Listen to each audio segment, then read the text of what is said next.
चलिए बढ़ते आगे। उत्तराखंड में जातीय जनगणना को लेकर वार पलटवार जारी है। पूर्व सीएम हरीश रावत का कहना है कि आर्थिक और सामाजिक उत्थान के लिए जातीय जनगणना जरूरी है। वहीं मामले पर मंत्री सुबोध उनियाल ने जवाब दिया। उनका कहना है कि कांग्रेस लोगों को जातियों में बांटने की बात करती है।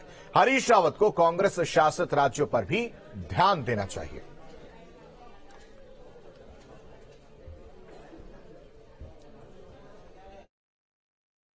कहा कि अब समय आ गया है, इतने वर्षों के सामाजिक आर्थिक विकास के बाद, ताकि हमको माइक्रो लेवल पर क्या स्थिति है उसकी जानकारी हो सके।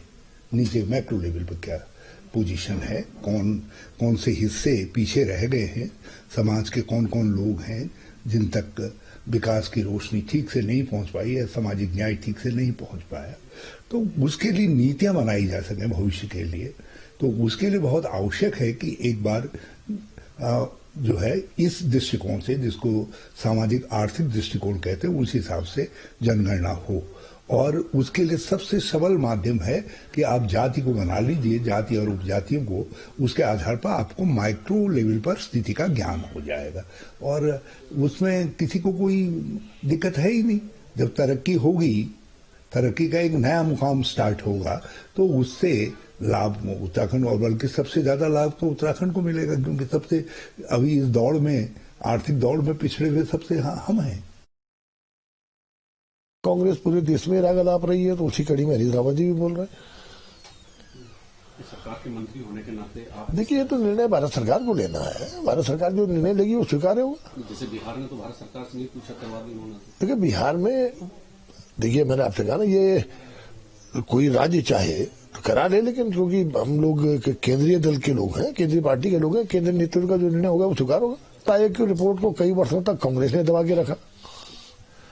आज वो वोट बैंक के चक्कर में एक समाज में तोड़ने की जो बातें कर रहे हैं, मैं समझता हूँ ये उचित नहीं है। बाकी ठीक है, कांग्रेस को जो अच्छा लगे वो करे। सर, लोकसभा चुनाव नजदीक है, इसी से प्रेरित ये बयान लग रहा है? 100% राजनीति से प्रेरित बयान है। जब ये आपने देखा, ये बयान ने जन्म तब लिया जब प्रधानमंत्री जी ने ऐतिहासिक निर्णय लेकर भारत की महिलाओं को 33% आरक्षण देने का निर्णय लिया। उसके बाद से ये समाज को बांटने की लगातार कोशिश की जा रही है।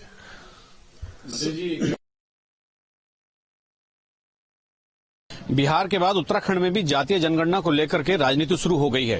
पूर्व मुख्यमंत्री हरीश रावत ने कहा है कि जातीय जनगणना होनी ही चाहिए और सरकार बताए कि वो उसके पक्ष में है या विरोध में है, और सामाजिक और न्यायिक उत्थान के लिए ये कार्यक्रम बहुत जरूरी है। आखिर पता चलना चाहिए 75 वर्षों के बाद आजादी के कि किसकी क्या स्थिति समाज में है और उसके लिए क्या किए जाने की जरूरत है। हालांकि राजनीतिक विश्लेषक इस मामले को दूसरी तरह से देख रहे हैं। वो हरीश रावत के उठाए गए इन मुद्दों को केवल और केवल राजनीति से प्रेरित बता रहे हैं, और राजनीतिक विश्लेषकों का कहना है और भारतीय जनता पार्टी के नेताओं का भी कहना है कि वो केवल अपनी कांग्रेस की आंतरिक द्वंद्व को छुपाने के लिए इस तरह के मुद्दे निकालकर सामने ला रहे हैं। अब हालांकि चूंकि हरीश रावत ने ये बात कही है, तो सरकार कहीं ना कहीं इसका जवाब देगी, और सरकार जवाब क्या देगी, वो उसके पक्ष में है या विरोध में है, ये अभी कहा नहीं जा सकता। लेकिन इसमें जो एक इनपुट है और जो एक इसका पूरा लेआउट बन रहा है, वो ये भी है कि कांग्रेस के भीतर जो द्वंद्व चल रहा है और हरिद्वार को लेकर के हरीश रावत जो फोकस करके सब चीजों को आगे बढ़ रहे हैं, तो वो उनकी हरिद्वार लोकसभा सीट पर जो नजर है, उनके पीछे, उन सब मुद्दों के पीछे उनकी हरिद्वार लोकसभा की मंशा भी हो सकती है। अपने